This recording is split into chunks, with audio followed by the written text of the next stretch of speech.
let's talk again about mitral regurgitation and visualize this patient with severe MR. We have a hyperdynamic left ventricular function. We have a normal aortic valve, and we do see here the flail leaflet. So that's the posterior mitral valve leaflet, and there's the flail leaflet. Here's the anterior part of the mitral valve. And we can see here that the origin is where the flail leaflet is actually at. We have a large convergence zone. We have a mitral regurgitation thread, which is definitely not central, it's eccentric, which is also common in this kind of pathology. So it's a primary MR due to a flail leaflet of the posterior leaflet of the mitral valve.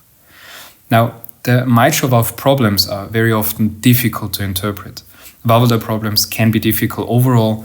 The mitral valve, the mitral regurgitation, mitral stenosis, aortic regurgitation. In this patient, we have an apical long axis view where we do see, again, problems of the mitral valve. That's a patient with Barlow's disease, so a prolapse of both thickened mitral valve leaflets.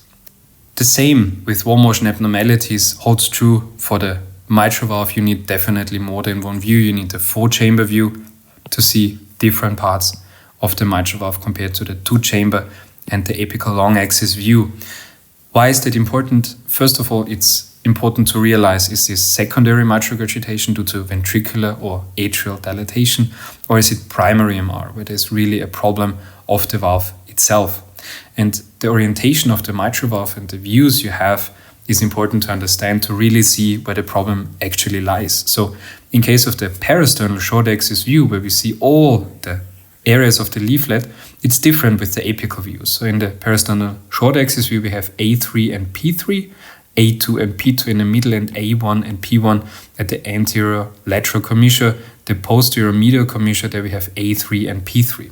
In the 4-chamber view, it's not always that clear. We have A3 or A2 and most likely P1 to P2. In the apical long axis view, we have P2 and A2, and in the 2-chamber view, we have P3 and P2, and also the A2 segment, which is seen over here. It's not always the same. It's not always easy to actually assess with a TT study where the problem of the mitral valve is, but at least you can have a guess and then continue to your TE study. So in this case, we have several images and several loops, and we do see the several segments. We can see here the parasternal short axis view, here the parasternal long axis view, and the 4-chamber view, the 2-chamber view, and the apical long axis view. So with all of this, you can see the different segments of the valve, and you can try to differentiate where the lesion actually is.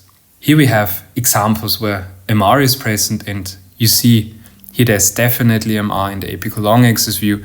So there's a problem in the P2 segment. We have it in the 2-chamber view as well. So that might be even P3, maybe A2 as well. We have here another example where the P2 segment seems to be involved. In the 4-chamber view, we are visualizing the same MR again, and then the apical long axis view. In the parasternal long axis view, we can prove what we have seen in the apical long axis view.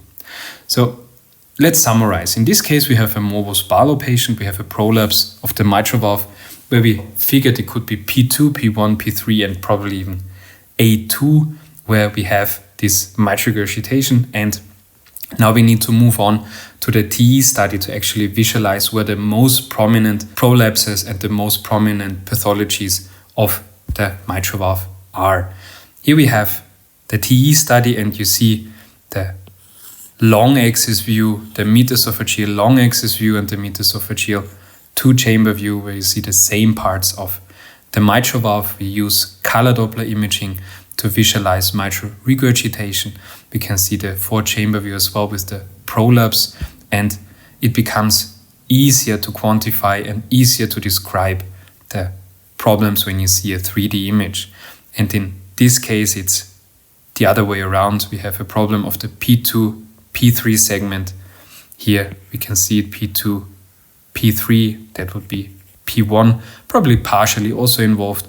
The A2 segment we see here as well, and A3 as well. But this is definitely no partial flail leaflet, and with the color Doppler origin, we can quantify or semi-quantitatively assess the severity, and overall in this case with the Mobus Barlow, it was still severe mitral regurgitation, even though at some glances of just looking at the color Doppler jet, it was not that clear. But look at the large orifice where the flow can actually happen and cause mitral regurgitation.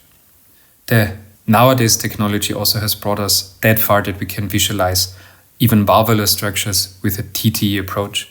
Here I have an example where you see the tricuspid valve, the 3 leaflets, and here the mitral valve, to the anterior and the posterior mitral valve leaflet. So the longer anterior, here is the LVOT. You even can see the aortic valve very nicely displayed.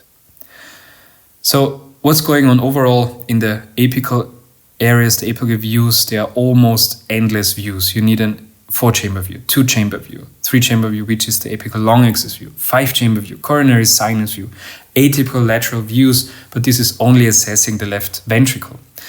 To quantify, you have plenty of measurements at hand: the mitral valve, the aortic valve, tricuspid valve, more motion abnormalities, left ventricular function, right ventricular function, and much, much more.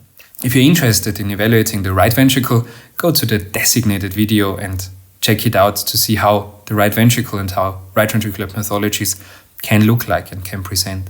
Furthermore, this video sums up the apical views with a focus on the left ventricle. Stay tuned for more chapters in the compact echo course.